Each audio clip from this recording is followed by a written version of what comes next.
আজকের আমি আপনাদের সাথে শেয়ার করব কলকাতার famous street food vegetable chop. আমার এই ভিডিওটি আপনারা ফুল ভিডিওটি দেখবেন। আমি স্টেপ বাই স্টেপ পুরো ভিডিওর মধ্যে দিয়েছি কিভাবে আমি বাড়িতে ভেজিটেবল চপ বানাই। আপনারা একবার এই ভিডিওটি দেখবেন, তারপরে বুঝতে পারবেন যে আমি এটি বাড়িতে কত সহজ পদ্ধতিতে বানাই। তাহলে চলুন দেখে নেওয়া যাক। দেখতে পাচ্ছেন আমি প্রথমে গাজর আর বিটটার খোলাগুলোকে আমি প্রথমে ভালো করে ছাড়িয়ে নিয়েছি। আর দেখুন একটা কড়াইয়ের মধ্যে আমি বাদাম কিছুটা ফ্রাই করে ঠান্ডা হওয়ার জন্য একটা থালার মধ্যে ঢেলে দিয়েছি। আর দেখুন একটা মশলা বানাবো, তার জন্য আমি জিরে, ধনে আর শুকনো লঙ্কাকে আমি ফ্রাই করে মিক্সির জারে গুঁড়ো করে নেব। আর দেখুন প্রেসার কুকারের মধ্যে আমি 3টে আলু দিয়ে দিয়েছি। আলুটাকেও আমি সেদ্ধ করে নেব।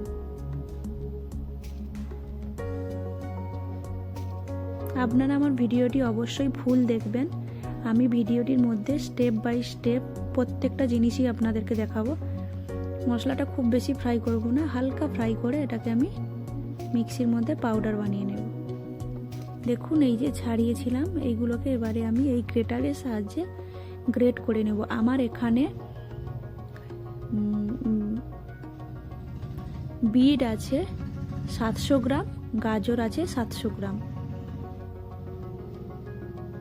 দেখতে পাচ্ছেন আমি বিট আর গাজরটাকে ভালো করে এইভাবে গ্রেট করে নেব।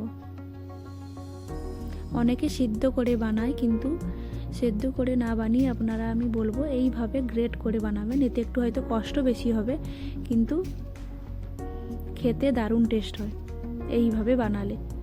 আর ওই সেদ্ধ করে বানালে কি হয় না, একটু জল জল ভাব থেকে যায়। দেখতে পাচ্ছেন আমি পুরো গাজর আর বিটটাকে আমি কিন্তু পুরো করে নিয়েছি, গ্রেট করে নিয়েছি। আমি অনেকটা কোয়ান্টিটি বানাচ্ছি। আপনারা দেখুন আমি এবার এটা মিক্সির জারে গুঁড়ো করে নেব। অ্যাকচুয়ালি আমরা নিউ ইয়ারে আমার বন্ধুরা মিলে সবাই মিলে আমরা পিকনিক করব, তাই আমি স্টার্টারের জন্য এটা বানাচ্ছি। এটা আমার হাতে সবাই আমার বন্ধুরা খেতে খুব ভালোবাসে তাই। আর দেখুন কড়াইয়ের মধ্যে আমি সাদা তেল দিয়ে দিয়েছি। আর দেখুন কিছুটা আদা দিয়ে দিয়েছি। আপনারা এখানে নিরামিষভাবে না বানাতে চাইলে আদা, রসুন, পেঁয়াজ কুচনো সব কিছু ইউজ করতে পারেন। আমি কখনো কখনো আদা, রসুন, পেঁয়াজ দিয়ে বানাই, আবার কখনো কখনো নিরামিষভাবেও বানাই। দুটোরই টেস্টের খুব একটা তফাৎ হয় না। দেখুন আমি ভালো করে এটিকে ব্রাউন করে ফ্রাই করে নেব। হ্যাঁ, যেটা বলছিলাম আমরা পিকনিক করব, আর আমার সকল ফ্রেন্ডসরা আমার হাতের ভেজিটেবল চপ খেতে খুবই ভালোবাসে, তাই আমি এটাই বানাচ্ছি। দেখুন আমি এবারে গ্রেট করে রাখা গাজর আর বিটটা দিয়ে দেব। এবারে আমি দিয়ে দেব পরিমাপ মতো লবণ। আমি এখানে 3 চামচ মতো লবণ দিয়েছি। আর দেখুন হলুদ গুঁড়ো দিয়ে দিলাম 2 চামচ। এবারে দিয়ে দেব লঙ্কা গুঁড়ো 2 চামচ।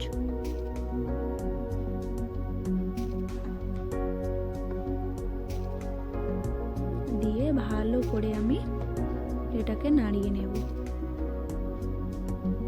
মশলাগুলো যাতে সব কিছুর সাথে মিশে, তার জন্য আমি ভালো করে খুন্তির সাহায্যে নাড়িয়ে একটা ঢাকনা চাপা দিয়ে দেব।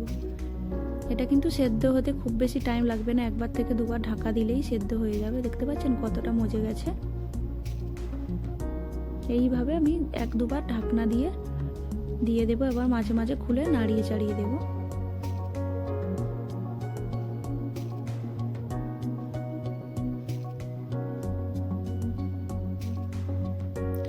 এবারে আমি আপনাদের সাথে ওটা ওদিকে করাতে হতে হতে আমি শেয়ার করব আপনারা ব্রেড ড্রামস কিভাবে বানাবেন। আমরা অনেকে জানি না এই ব্রেড ড্রামস কোথায় পাওয়া যায়, কিভাবে বানাবো। আমি আপনাদেরকে দেখাচ্ছি।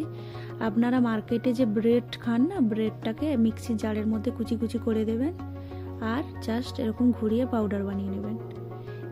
এই ব্রেড ড্রামস দিয়ে আপনারা চিকেনের যে কোনো ফ্রাইড বানাতে পারেন। আমি তো কখনো ব্রেড ড্রাম কিনি না, বাড়িতে এইভাবে বানাই। আর দেখুন এদিকে আবার এসে আমি কড়াইয়ের মধ্যে ওই যে ভাজা মশলাটা গুঁড়িয়ে রেখেছিলাম, ওইটা বেশ অনেকটা কোয়ান্টিটিতে আমি দিয়ে দিলাম। কারণ এটার মূল ইনগ্রিডিয়েন্টস বা মূল মশলা এটাই বলতে পারো, এটাতেই টেস্ট আসবে।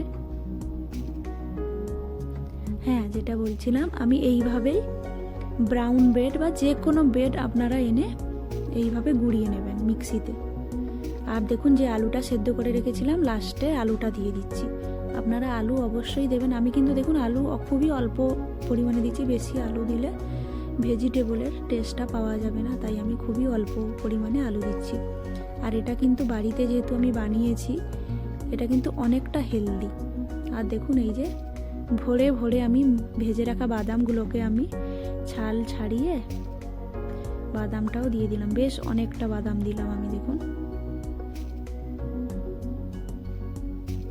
বাড়িতে এইভাবে বানালে আপনারা দোকান থেকে কিনে আর কোনো দিন খাবেন না।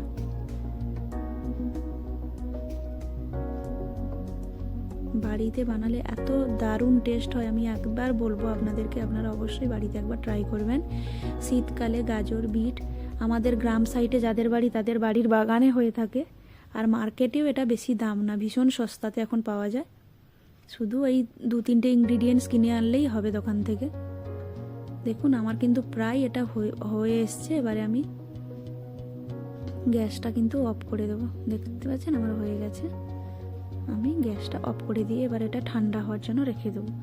আর দেখুন যেটা আমি মিক্সির মধ্যে গুঁড়ো করেছিলাম ব্রেডগুলোকে, তার মধ্যে এবারে মিশিয়ে দেবো আমি কর্নফ্লাওয়ার। মিশিয়ে দিলে কি হবে না, একটা তেলে যখন আপনারা ভাজবেন তখন একটা ক্রিস্পিনেস আসার জন্য আমি কর্নফ্লাওয়ার দিয়ে দিলাম। দেখুন আমার পুরো ব্রেড ড্রামস একদম রেডি। আমার এটা চপটা হেলদি কেন বলছি, কারণ আমি ব্রেডটাও যে নিয়েছি ওটা আমার ব্রাউন ব্রেড। আর দেখুন এটা আমি একটা বাটির মধ্যে নিয়ে নিয়েছি ময়দা আর কর্নফ্লোর, দুটো সেম পরিমাণে নিয়ে আমি জল দিয়ে এইভাবে গুটিয়ে নিচ্ছি। আপনারা যদি 1 কাপ ময়দা নেন 1 কাপ কর্নফ্লাওয়ার নেবে, দিয়ে এইভাবে একটা, খুব বেশি পাতলা করবেন না। দেখুন আমি যেমন ভাবে এই যে জলটা বানাচ্ছি, ঠিক আপনারা এইরকম একটা কর্নফ্লাওয়ার গোলা জল বানিয়ে নেবেন। দেখুন আমি এবারে চলে এসেছি আবার, কারণ এতগুলো দাঁড়িয়ে দাঁড়িয়ে করা সম্ভব না, তাই আমি এখানে কার্পেটের উপর চলে এসেছি। আমার এমনকি পুরটা ঠান্ডাও হয়ে গেছে। আমি একটা প্লেটের মধ্যে খবর কাগজ নিয়ে নিয়েছি, এবারে এইভাবে বানিয়ে বানিয়ে সাজিয়ে রাখবো।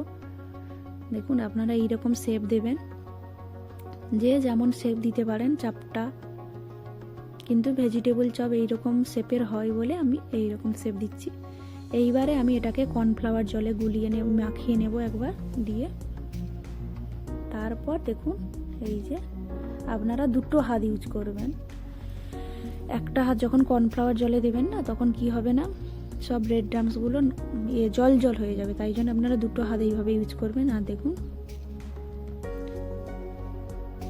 আপনারা এটাকে 2টো লেয়ার দিতে পারেন, 3টে লেয়ার দিতে পারেন, যটা লেয়ার দেবেন তবার কর্নফ্লাওয়ার গোলা জলটাতে ডোবাবেন, আর এই যে ব্রেড ড্রামসে গড়িয়ে নেবেন ভালো করে, দিয়ে এইভাবে সেট করে নেবেন। দেখুন আমার কিন্তু রেডি। আপনারা এইভাবে বানাবেন। দেখুন আমি এতগুলো বানিয়ে নিয়েছি, ঠিক সেম প্রসেসিংয়ে সবগুলো বানিয়ে নিয়েছি, দেখতে পাচ্ছেন। এই যে এখনও এতগুলো বানাতে বাকি আছে। দেখুন আমার প্রায় সবগুলো বানানো হয়ে গেছে। আমি এইভাবে নিচে খবর কাগজ দিয়ে রেখেছি, আবার উপরেও সেমভাবে। আপনারা একটার উপরে একটা রাখবেন না। এটাকে আরও একটা কথা বলি, আপনারা ডিপ ফ্রিজে রেখে প্রায় 1 মাস 2 মাস রেখেও খেতে পারেন। দেখুন আমি এবার এটা ফ্রিজের মধ্যে রেখে দেব। দেখুন আমি এখন এটা অল্প সময়ের জন্য ফ্রিজে রাখছি, কারণ আমি এখনই আপনাদেরকে 2টো ভেজে দেখাবো, 2-3টে।